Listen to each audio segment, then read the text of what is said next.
Hi, my name's Josh Mahony, Chief Market Analyst at Scope Markets.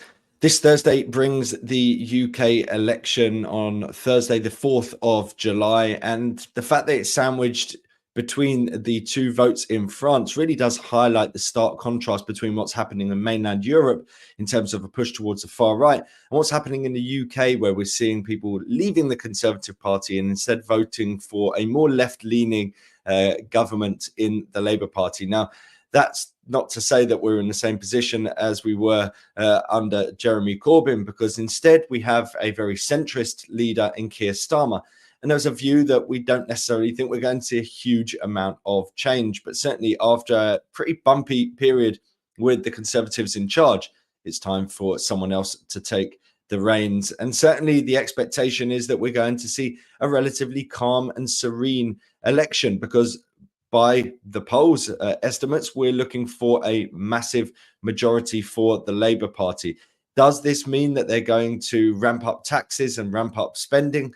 Not necessarily. We've seen Kier Starmer essentially ward off those ideas and say he's not planning any major tax increases. That has been one of the big topics for discussion. Now, arguably, the UK needs significant investment because we've got significant issues to address. But given the fact that Liz Truss came into power under a ticket of pro-growth policies, and ultimately she seemingly crashed the market, and the financial market saw a big spike in terms of borrowing costs, and subsequently she was out on her ear. So there's a significant concern for anyone leading the UK or many other governments around the Western world, that what happened with Liz Truss could happen to them if they come out with too much of an expansionary mindset and set of policies. So where do we stand at the moment? So this, first and foremost, is the breakdown in terms of the share of vote according to the Politico poll of polls. You can see here that the Labour Party vote has dropped off a little bit recently, but by and large what we have seen is that Conservative vote has been dropping off as we see the Reform Party gaining some of those votes. Now, essentially, the introduction of the Reform Party saw the Conservative vote being split, and it essentially ended their chance of winning this election. Labour Party don't necessarily have that same thing to contend with. So there's this expectation that we're going to see this widespread victory for the Labour Party. It's dropped a little bit recently, but by and large, still expecting to see a major majority. So we can see here in terms of the IPPR report recently that the expectation in terms of spending is that we're going to see spending cut across both of these parties, but it would be less so for the likes of Keir Starmer and the Labour Party over the course of this presidency, or over this period that the Labour Party would be in.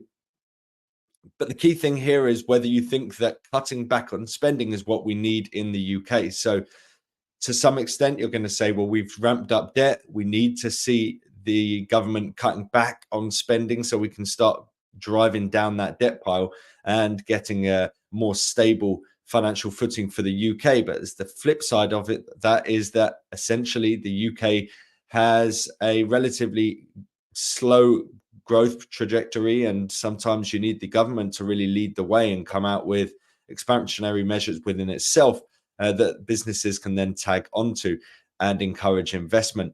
As you can see here, the expectation is that we would see a decline in public investment as a percent of GDP over the course of the next 5 years.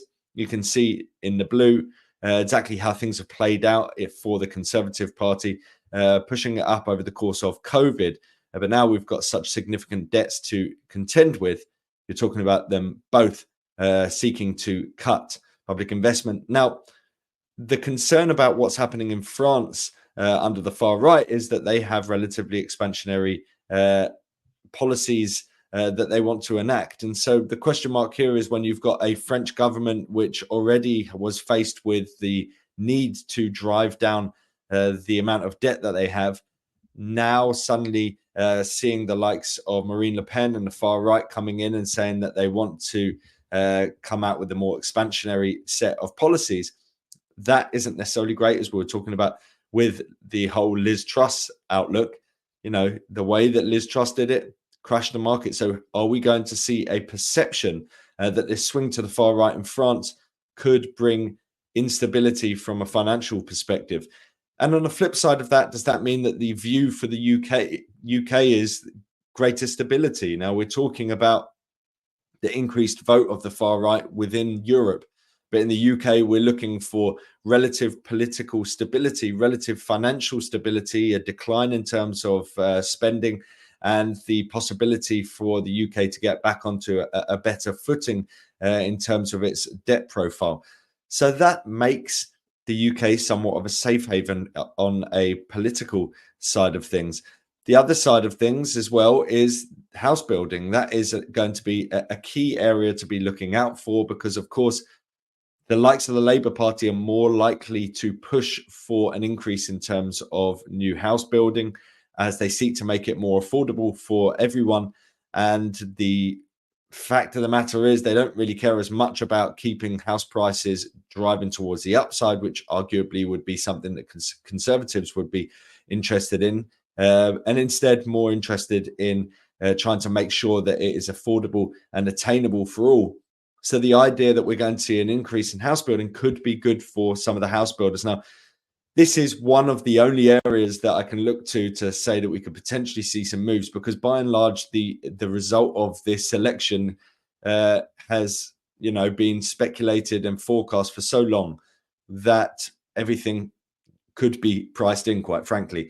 But nonetheless, this is the share price for Taylor Wimpey over the weekly time frame. You can see here that we've actually seen a pullback into this election, which makes it particularly notable because we've got this recovery phase that's been playing out over the course of the second half of last year, well, much of last year, and then coming into this year. The pullback that we've seen since the beginning of June looks to potentially be an opportunity for the bulls to get back into play once again. So we've got this sort of basing pattern here. Are we going to see the bulls back in charge once again? Well, certainly keep an eye out for any rhetoric that will point towards a significant ramp up in terms of house building and a decrease in terms of the sort of regulation and red tape associated with it, and some of the greenbelt land that could be attributed to house building going forward. This is an area that certainly could see some upside over the medium term.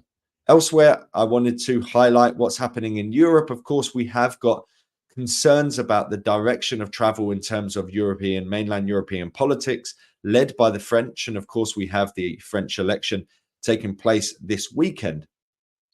And so the question mark here is, will the UK become this bastion of political stability all of a sudden and financial stability? And does that point towards further upside for the pound? Well, we have been seeing plenty of downside for euro sterling, but we've been rallying into these two elections. And so this could provide the possibility of rolling over to come in line with this bearish trend that has been playing out. So this rebound coming back into both the Fibonacci resistance level, but also this cluster of prior lows that we can see here, this zone of support. So between sort of 0.8492 up to 0.85, that zone of resistance looks a really interesting one, because we also have the 76.4 Fibonacci retracement up there as well, which is at the top end of that, which is the 0.85 level. So a good chance that this near-term rebound could start to falter.